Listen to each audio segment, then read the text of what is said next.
That I can't comment on that. हमको तो जब हम ऐसे क्षेत्रों में जाते हैं हमको तो रोना आता है लोगों को देख के।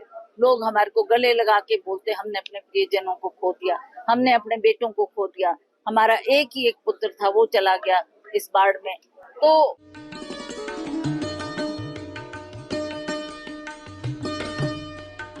युवा और महिलाएं प्रदेश के विकास को नए आयाम प्रदान कर रहे हैं। आत्मनिर्भर हिमाचल के निर्माण में युवा शक्ति के महत्व को देखते हुए युवा केंद्रित योजनाओं को लागू किया जा रहा है। राजीव गांधी स्टार्टअप योजना से प्रदेश के युवा बड़े स्तर पर लाभान्वित हो रहे हैं। स्वरोजगार के अवसर सृजित करने के लिए प्रदेश के युवाओं को मुख्यमंत्री स्टार्टअप योजना के तहत गैर जनजातीय क्षेत्र में होम स्टे और होटल बनाने के लिए 4% और जनजातीय क्षेत्रों में 5% इंटरेस्ट सब्सिडी का लाभ दिया जाएगा। रोजगार के अवसर सृजित करते हुए पिछले 2 वर्षों के दौरान 42,000 से अधिक रोजगार के अवसर उपलब्ध करवाए गए। इस वर्ष विभिन्न विभागों में 25,000 भर्तियां की जाएंगी। प्रदेश में 1,088 कांस्टेबल के पदों पर भर्ती प्रक्रिया जारी है। उसमें दुख होता है कि हम क्या कर सके इनके लिए।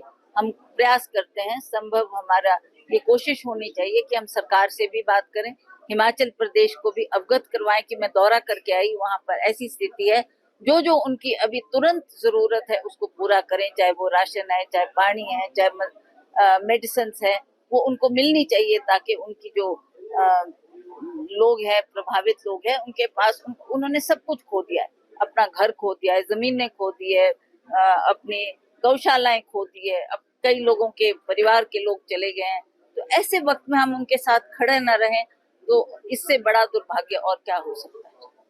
आपने कल आपकी स्टेटमेंट को सुना होगा कि किस तरह से 2 या 3 तो किस तरह से देखते हैं एक एमपी का इस तरह से बोलना, और आपने भी क्षेत्र का दौरा किया है। मैंने कहा कि ये बहुत ही दुर्भाग्यपूर्ण बात है कि जो एक एमपी होते हुए इस तरीके की बात कर रही है कि मेरे पास कोई फंड नहीं है, मैं कोई कैबिनेट रैंक नहीं हूँ, और इस तरीके की जो उन्होंने भाषा का प्रयोग किया है, ये दर्शाता है कि वो अपने काम को सीरियसली नहीं कर रहे। वो एक एमपी है, शी रिप्रेजेंट्स मंडी पार्लियामेंट्री हल्का, जो कि 2/3 ऑफ हिमाचल है। कहाँ लाहौल स्पीति, कहाँ किन्नौर, कहाँ की पांगी भरमौर, कहाँ किन्नौर, कुल्लू, सारे इसी क्षेत्र में आते हैं। तो सभी की दुख तकलीफ जानना, उनके बीच में जाना, और खास करके ऐसी आपदा की स्थिति बनी है तो उनको तो तुरंत आके लोगों के बीच में जाकर उनकी समस्याओं को जानना चाहिए। उसका एक खाका बनाकर वो पार्लियामेंट में बात करें, प्रधानमंत्री से मिले, उनसे विनम्र निवेदन करें कि हिमाचल प्रदेश के बाद इस साल भी बहुत बड़ी आपदा आई तो हमारी आप मदद करें। ऐसा अगर वो कार्य करती तो लोग उससे खुश होते, परंतु इस तरीके की भाषा का प्रयोग करके आज हिमाचल, खास करके मंडी पार्लियामेंट्री लोग भी आज पछता रहे हैं। वो कह रहे हैं हमारे से बहुत बड़ी गलती हुई है, बहुत बड़ी भूल हुई है जो हमने इनको सांसद चुना है, और इस तरीके की बात कर रही है। अगर वो आती, दौरा करती और हेल्प करवाती हिमाचल प्रदेश की, तो इसमें बहुत बड़ा योगदान उनका होना चाहिए था, पर आप जानते हैं कि she is not taking her work seriously. वो कह रहे कि हमारे पास नहीं होता, मेरे पास तो कुछ भी नहीं है, फंड्स किस तरह से जो है एमपी दे सकता है। देखिए, ये हंसी की बात नहीं है तो और क्या है। एक एमपी के पास भारत सरकार हमारे को एक साल में 2 करोड़ रुपया देती थी।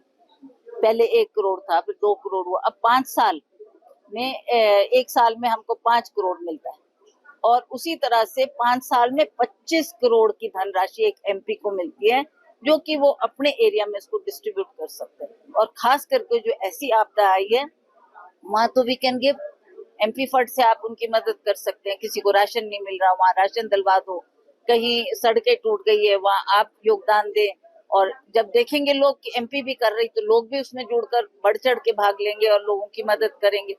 पर इस तरीके का उनका जो रवैया है, इससे लोग बहुत नाराज है, बहुत नाखुश है कि एक एमपी की जिम्मेवारियों को ये समझ नहीं रही, और किस तरीके की बात इन्होंने की है उससे लोगों में बहुत निराशा हुई।